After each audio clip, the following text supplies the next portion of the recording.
రెండు సంఖ్యల మొత్తం 5723.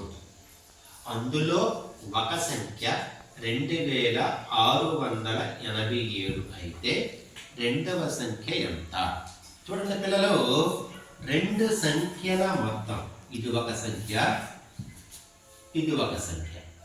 ఈ రెండు సంఖ్యల మొత్తం 5723. రెండు సంఖ్యలు ఉన్నాయి. ఆ రెండు సంఖ్యల మొత్తం 5723.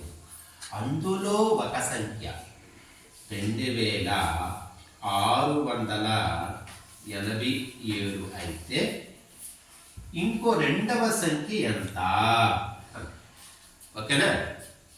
ఇక్కడ మనకి చూడండి, ఈ 2687 ఏం చేస్తుంది? ఇక్కడ కూడిక చేస్తుంది.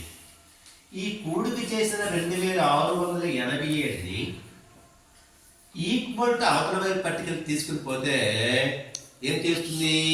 తీసివేత చేస్తుంది.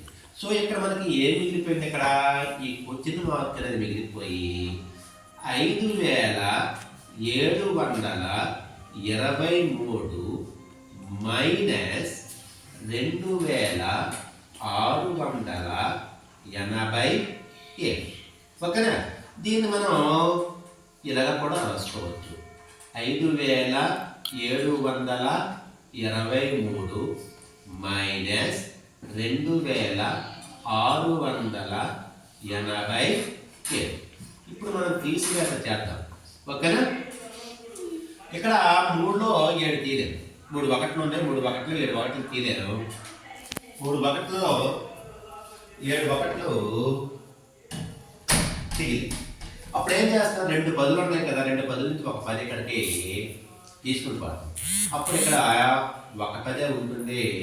13లో 7 పోతే 6. ఈ ఒక 10లో 8 10లు తీరేం కదా. ఎక్కడికి ఇక్కడ 700 ఉన్నాయి. ఒక 100 కట్టుకెళ్ళి 10 దగ్గరికి 10 10లు అవుతుంది.